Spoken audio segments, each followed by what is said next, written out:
Assalamualaikum warahmatullahi wabarakatuh. Perkenalkan, saya Lulu Dwi Pratiwi dengan NPM 2408260137 pada blok BSO2 atau Basic Organ System of Sensory Reproduction and Urinary Tract. Jadi pada blog ini saya akan menjelaskan mengenai penyakit infeksi saluran kemih. Jadi yang belum tahu infeksi saluran kemih, jadi infeksi saluran kemih itu adalah penyakit yang terjadi ketika saluran kencing kita. Jadi itu tuh terdiri dari ginjal, ureter, kandung kemih dan uretra. Itu terinfeksi oleh kuman, biasanya bakteri. Jadi penyakit ini tuh paling sering terjadi itu pada wanita. Kenapa? Karena saluran kencingnya itu lebih dekat dengan anus sehingga memudahkan kuman itu masuk. Kemudian bakteri yang sering menyebabkan infeksi saluran kemih itu adalah Escherichia coli atau biasa disebut dengan E. coli. Terus jadi E. coli ini tuh berasal dari kotoran atau tinja. Jadi selain E. coli ini juga ada kuman, juga ada kuman lain itu seperti Staphylococcus, terus ada Klebsiella, Pseudomonas. Itu terutama pada orang yang memakai kateter atau selang kencing dalam waktu yang lama. Kemudian apa saja faktor-faktornya? Jadi faktor-faktornya itu dia ada wanita karena itu bentuk tubuhnya. Kemudian sering berhubungan seksual, kemudian kehamilan, memakai kateter kencing, punya penyakit diabetes, usia lanjut. Kemudian ada sumbatan di saluran kencing, misalnya karena batu ginjal atau pembesaran prostat. Kemudian ada jenis infeksi saluran kemih. Jadi infeksi saluran kemih itu ada dua jenis ya. Yang pertama itu ada infeksi saluran kemih bagian bawah. Itu infeksinya itu uretra dan kandung kemih. Biasanya disebut dengan uretritis dan sistitis.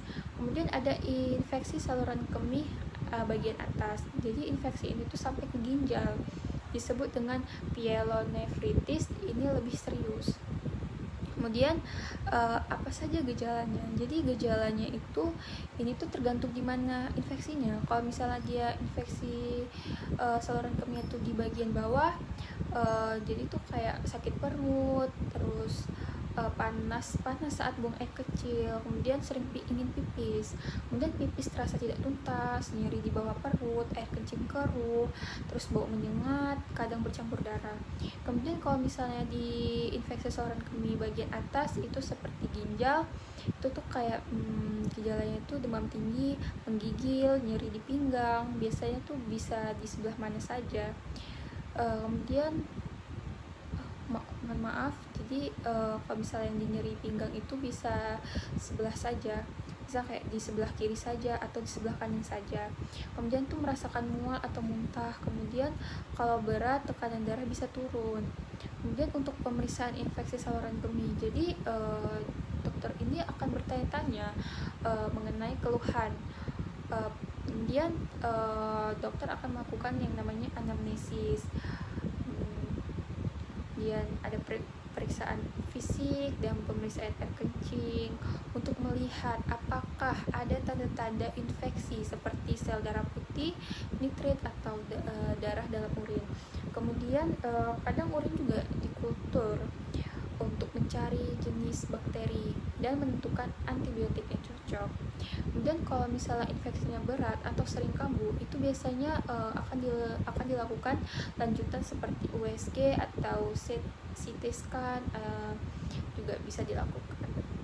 Kemudian untuk pengobatan infeksi saluran kemih itu tergantung berat ringannya. Kalau misalnya dia ringan, itu cukup dengan minum antibiotik oral selama 3-5 hari. Itu contohnya nitrofurantoin atau trimethoprim sulfamethoxazole. Kemudian kalau misalnya infeksi saluran kemih berat, itu perlu antibiotik yang lebih kuat.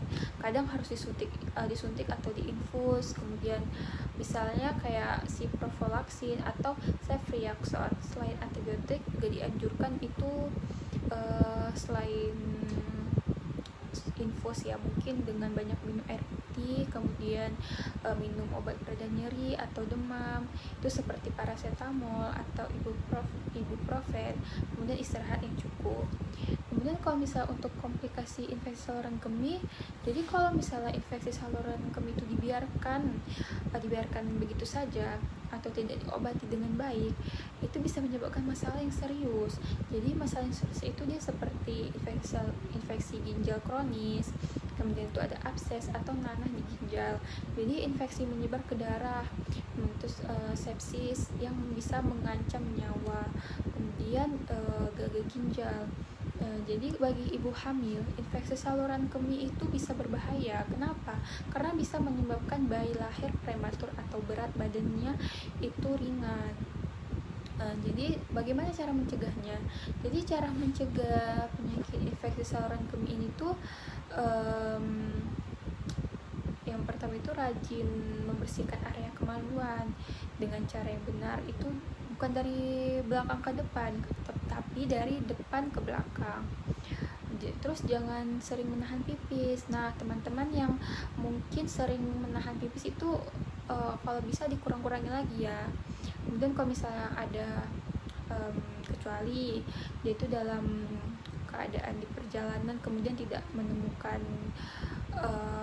tempat untuk membuang hajat ya, itu mungkin boleh ditahan. Tapi kalau misalnya kalau misalnya bisa dikeluarkan langsung, bisa boleh. Pokoknya jangan sering-sering ditahan teman-teman. Kemudian banyak minum air putih. Terus untuk yang sudah menikah, mungkin setelah berhubungan seksual itu segera buang air kecil untuk membersihkan bakteri. Kemudian hindari produk pembersih kewanitaan yang keras, itu seperti sabun atau semprotan yang membuat iritasi. Jadi dari penjelasan saya itu intinya atau kesimpulannya, jadi infeksi saluran kemih itu kan adalah infeksi yang umum, tapi harus diwaspadai juga. Kenapa? Karena bisa menjadi parah jika diabaikan atau tidak diobati teman-teman. Jadi mengenali gejalanya sejak awal dan menjaga kebersihan adalah kunci utama untuk mencegah terjadinya infeksi saluran kemih atau penyakit-penyakit lainnya. Kemudian kalau misalnya sudah terkena, pengobatan dengan antibiotik yang tepat akan membantu sembuh dan mencegah komplikasi. Mungkin ini saja penjelasan dari saya. Adapun jurnal, saya mengambil referensi dari beberapa jurnal maupun buku. Mungkin bisa dilihat pada map saya. Baik, mungkin jika ada perkataan saya yang salah atau kata-kata saya yang kurang tepat, saya mohon maaf. Saya akhiri dengan wabillahi taufiq wal hidayah. Assalamualaikum warahmatullahi wabarakatuh. Terima kasih semuanya.